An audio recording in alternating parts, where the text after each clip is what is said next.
Hola, ¿qué tal amigos? Muy buenas noches. En esta oportunidad quiero hacer mención al esquema que nos está sugiriendo la Administración Tributaria en el proyecto de resolución publicado el 2 de septiembre del año 2020, haciendo referencia a lo que podría ser el formulario 260 para la declaración anual consolidada del régimen simple de tributación, para aquellos contribuyentes que en el año 2019 se trasladaron al régimen simple. Quiero concentrarme en hacer un ejercicio con lo que podría ser la sanción de extemporaneidad para este régimen simple de aquellos contribuyentes que presenten la declaración anual consolidada de este régimen en una fecha posterior a la establecida en los decretos. Pues bien, el escenario y lo que nos está sugiriendo la DIAN trae, digamos, algunas complejidades en el momento de liquidar la sanción de extemporaneidad. Dado que las casillas 54, 70 y 81 de este formulario nos indican que debemos liquidar 3 sanciones de extemporaneidad, como lo escuchan, 3 sanciones de extemporaneidad. Por eso en este caso voy a mostrar el formulario como quedó hasta el proyecto de resolución y que no ha sido habilitado el formulario 260 definitivo. Aquí traigo un ejercicio hipotético en donde estoy mostrando, observemos que aquí tenemos 3 grandes secciones muy importantes. La sección del impuesto simple, una sección para impuesto de ganancia ocasional y una sección para impuesto al consumo de comidas y bebidas. Vamos a suponer en este ejercicio que la actividad que desarrolla o las actividades que desarrolla este contribuyente cubre estos 3 escenarios, es decir, percibió ingresos en estos 3 escenarios y que nos trae consigo esta información. Pero a la vez vamos a suponer que es un contribuyente que con un NIT con dígito de verificación tiene que presentar la declaración anual el 27 de octubre y que obviamente la va a presentar dentro de los términos que la presenta el 10 de octubre. Por tal motivo no va a generar ninguna sanción de extemporaneidad, nos va a dar 0. ¿Ok? Hasta ahí estamos bien, no hay ningún inconveniente.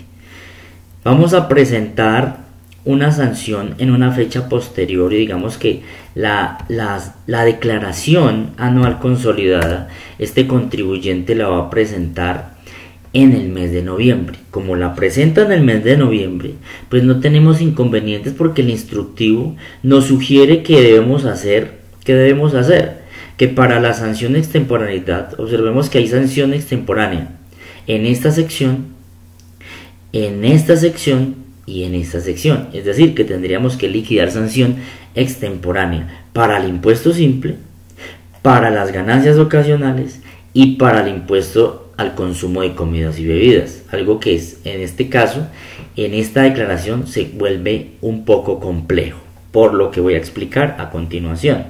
Entonces aquí me dice que en la casilla 54 me trae una sanción, que en la casilla 70 me trae otra sanción y que en la casilla 81 me trae otra sanción. Supongamos que hasta ahí estamos bien.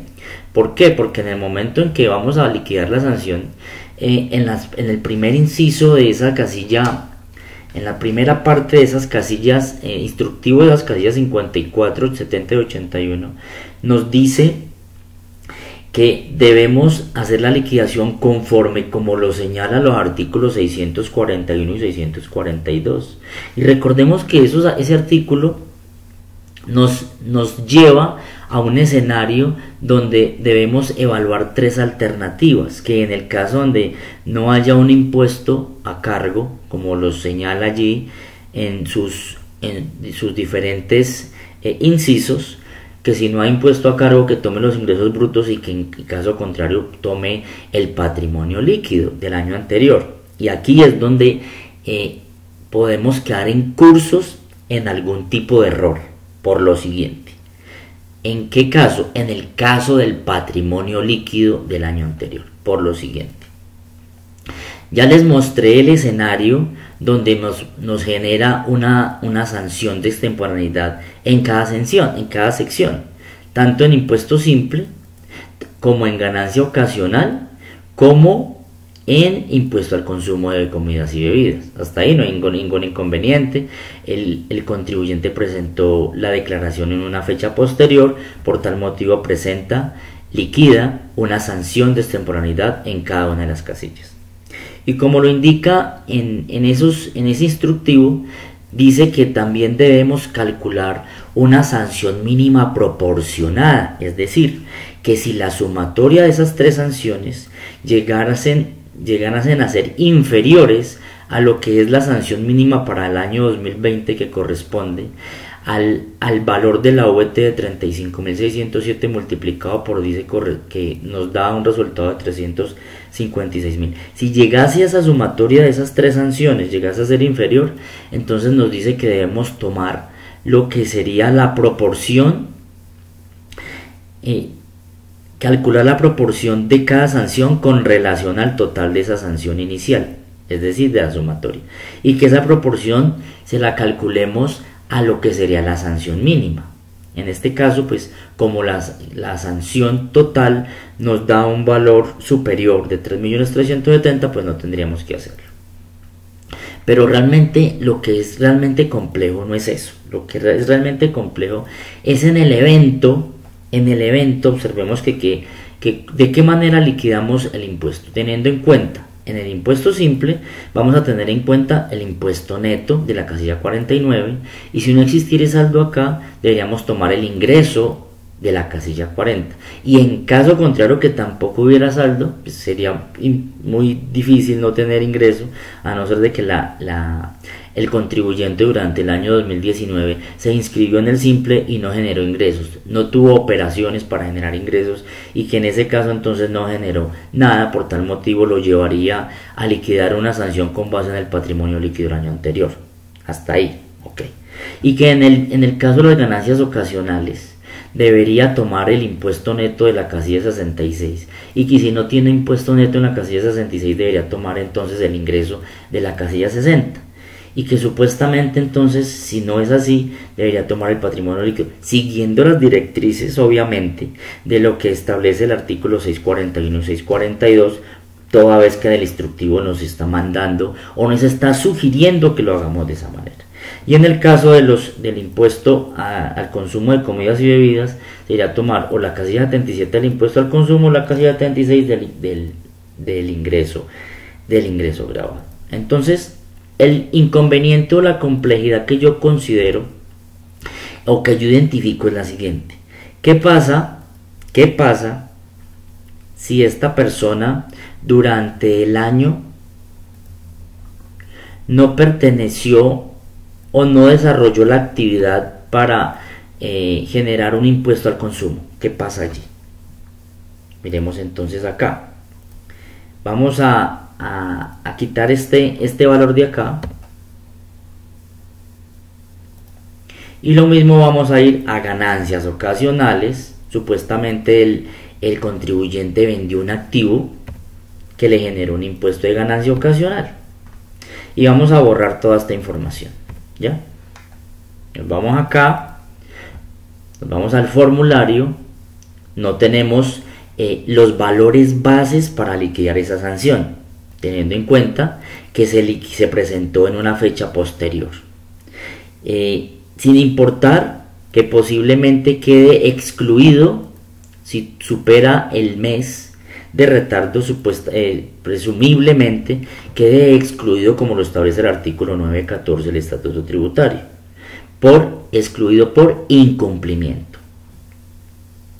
Entonces aquí no tenemos las bases para liquidar la sanción, ni el ingreso ni el impuesto en ganancias ocasionales, y en impuesto al consumo no tenemos tampoco las bases, ni el ingreso ni el impuesto.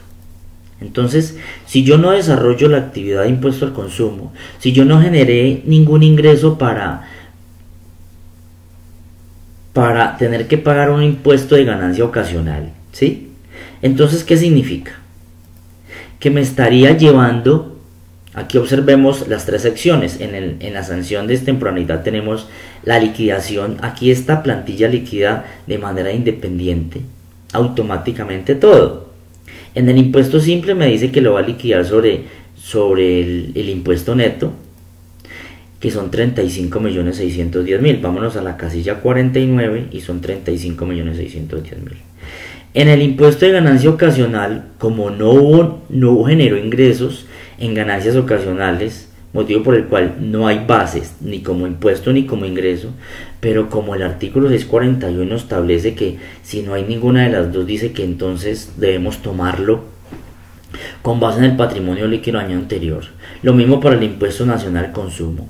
No es un contribuyente que genere o que desarrolle una actividad tal cual le permita generar un impuesto al consumo. Entonces, ¿qué entenderíamos o qué concluiríamos? Que esto nos generaría un error. Nos generaría un error porque yo no debería calcular esta sanción de extemporaneidad ni para ganancia ocasional, ni la debería liquidar para impuesto al consumo. Significa que esto debería ser aquí 0 y esto aquí 0. En conclusión, realmente la sanción que yo debería liquidar es de 1.780.500, que corresponde al impuesto neto multiplicado por el 5%, toda vez que no ha sido emplazado, porque si hubiera sido emplazado, entonces la tarifa se duplicaría, ¿cierto?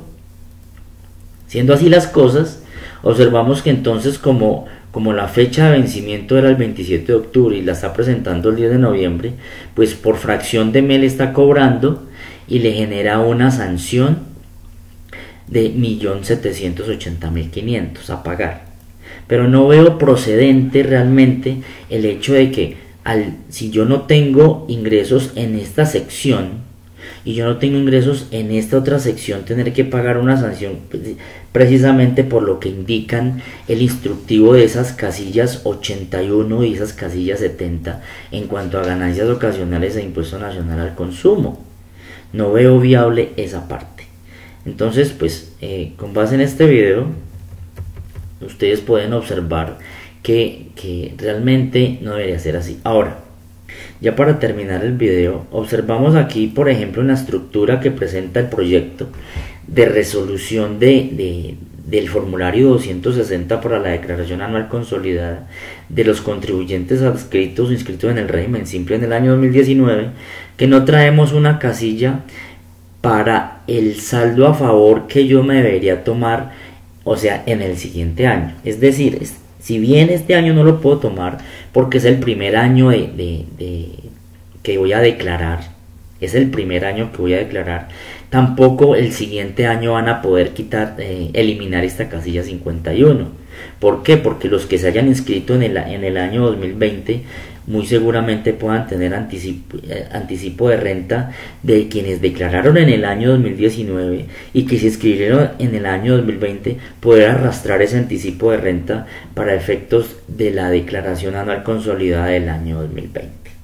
Entonces aquí muy seguramente tendrían que incluir o adicionar una casilla para también llevar el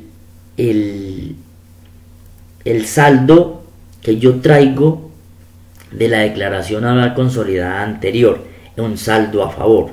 Observemos que aquí en la casilla 59 me va a permitir liquidar un saldo a favor si se genera. Entonces, para la declaración anual del régimen simple del año 2020, muy seguramente si se me generan en la casilla 59 un saldo a favor, pues debería poderlo tomar en el año 2020, en la declaración anual consolidada del año 2020, contrario a lo que podría ser un régimen ordinario trasladado al régimen simple, que si trae un saldo a favor no puede imputarlo en la declaración del simple.